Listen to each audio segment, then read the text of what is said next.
1,381 years ago, between the 15th and 20th of August, the geopolitical situation in the Middle East changed forever. The Eastern Roman Empire faced an invasion from a new religion, Islam, and they fought for dominance in the region during the Battle of Yarmouk. Thousands died during these 6 days, and violence still rages in the region. Welcome to the new edition of Kings and Generals, the documentary series.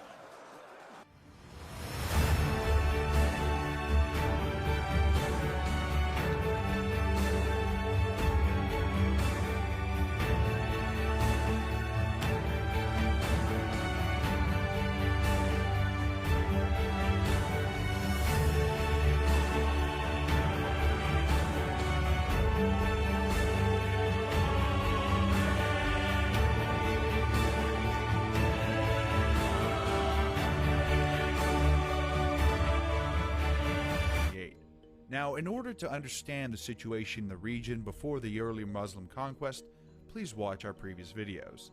To summarize, that war ended inconclusively. Neither side gained much, and conflict weakened both states and exposed them to an invasion from the new caliphate. While the two great empires were fighting a bitter war, to the south of them, the prophet of Islam, Muhammad, was preaching his new religion. By 630, he had successfully united most of Arabia under his control. Muhammad died in 632 and was succeeded by Abu Bakr. Although most of the peninsula rebelled against him, the new caliph was able to restore his kingdom in 633. Abu Bakr launched an invasion against lands beyond Arabia during the very same year. Eastern Syria, western Iraq, and central Jordan were all conquered and became the foothold for the next phase of his plan, the invasion of Palestine and Syria. This region was a weakness in the Byzantine defenses. The local population was often disloyal for religious reasons, and Roman rule was just recently restored after the war against the Sassanids. Historically, these lands were usually invaded by the Persians from the east, so the defenses to the south were lacking. In 634, Abu Bakr ordered the invasion of Palestine and Syria. His plan was to take control of these provinces and cut the Byzantine Empire in half. Emperor Heraclius still considered an attack from the south to be unlikely, and only left local garrisons to defend the region. The first battle happened on the Roman-Sasanian border at Firaz. Arab forces then moved to Palestine, where the Roman garrison of Gaza was handily defeated in February. Heraclius then reacted to that and sent a larger army to the center of the region, Caesarea Maritima. The best Muslim commander, Khalid ibn al-Walid, who previously operated in the Sasanian territory, joined the army. In June and July, he defeated Ghassanid forces and then the united Byzantine Ghassanid army led by Heraclius himself, while taking only minimal losses. The central battle of this campaign took place in August at Ainadine. The Byzantines lost more than 10,000 men, along with the ability to defend Palestine. The Muslims now controlled the countryside, but weren't eager to attack any of the coastal cities since the Byzantines still led an overwhelming naval advantage. Arab forces moved to the north, slowly taking over the land. Heraclius traveled from Emesa to Antioch and started recruiting a new army to stop the invaders along the Yarmouk River. However, Muslim forces were moving too fast, and soon Basra and Tiberias fell under the pressure. Enemies were now in the vicinity of strategically crucial Damascus, and Heraclius sent his armies to stop them. Unfortunately for them, al-Walid defeated the Romans twice and besieged Damascus.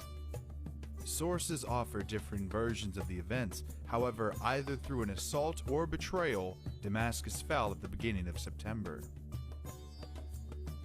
The death of the caliph slowed down the invasion, as his successor Umar demoted al-Walid, but the new Muslim leader still wanted to conquer Syria, and at the beginning of 636, the most important city of central Syria, Emesa, was occupied. Aleppo and Antioch were now under imminent danger. However, now Heraclius had 5 armies under his command and also agreed on a plan with the Persian Shah, Yazdijerd III, to launch a simultaneous offensive. For the first time, Byzantine forces dominated the Muslims numerically, and although the Sasanians failed to start their attack, Heraclius decided not to wait. His plan was to either fight 4 Arab armies separately or at least push them back.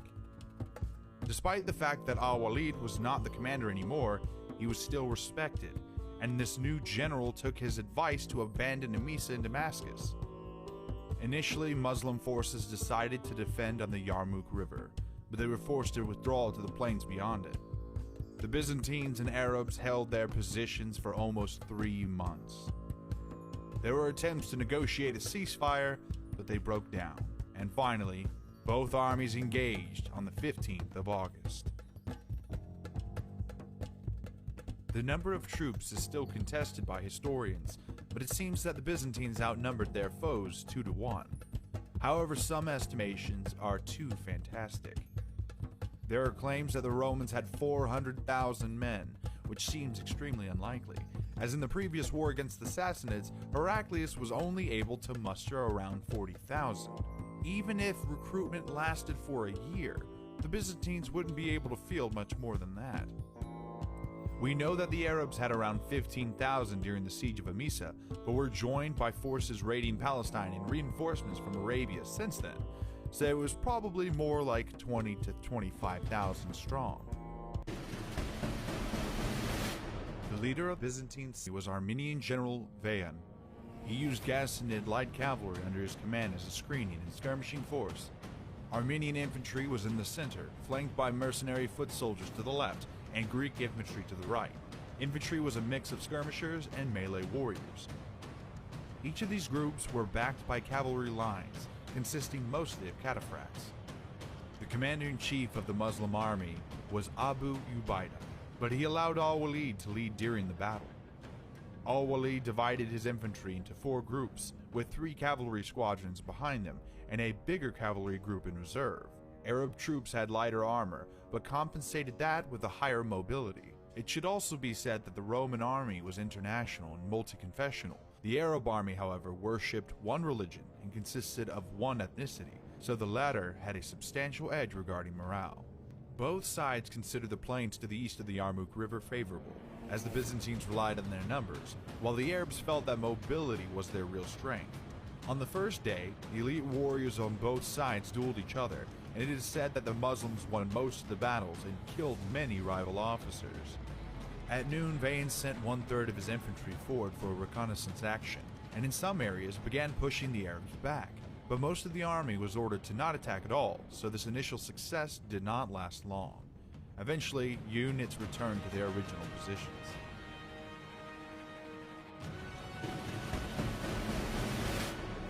During the Muslims' morning prayer at the dawn of the next day, the Byzantines attacked. Vayan's plan was to tie down the enemy center and use a numerical advantage on the flanks. After some struggle, the Byzantines succeeded on their left side, and their enemies had to retreat all the way back to camp. Sources claim that camp followers and even the wives of the Muslims joined the defense, and that allowed the defenders to drive the Byzantines back. The Arabs also had to retreat on the left, but eventually took back most of the lost territory, as Al-Walid led his cavalry to the area. The Byzantine plan had failed, as the Muslim reserve counterattacked their center, and they had to retreat to restore the front.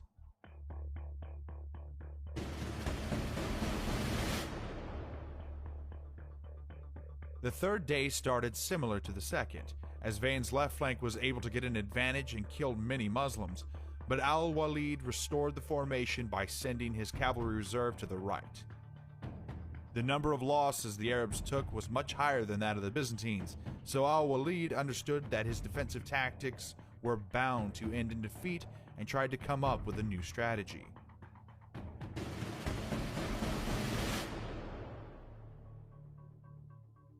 The Byzantine leader was sure that his tactics were working and decided to attack the left once more. And as in the previous days, his forces were able to drive the enemy all the way back to camp. This time, the right center group of the Arabs also had to retreat, and it seemed that the breakthrough would happen soon.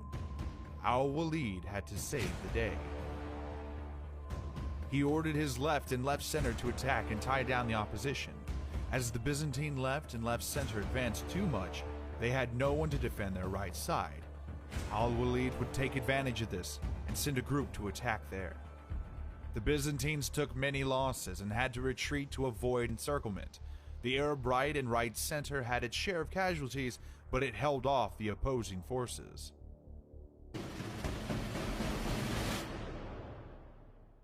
Vayan decided to ask for a ceasefire on the 5th day, but his counterpart empathetically declined, as he was sure that his army was on the verge of victory. Instead, Al-Walid sent a cavalry squadron to secure the closest bridge, and now the Byzantines had no way to retreat.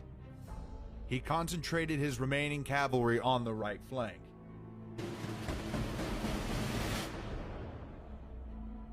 On the 6th and the last day of the battle, the Muslims were ordered forward. When the infantry engaged, Al-Walid attacked the enemy cavalry and infantry from the flank and rear. The Byzantines still had an advantage in cavalry, but while theirs were spread throughout the front, the enemy riders were concentrated. Vayan's cavalry was crushed. The Muslim right succeeded in their battle against the Byzantine left, as the latter were attacked by the cavalry from the rear.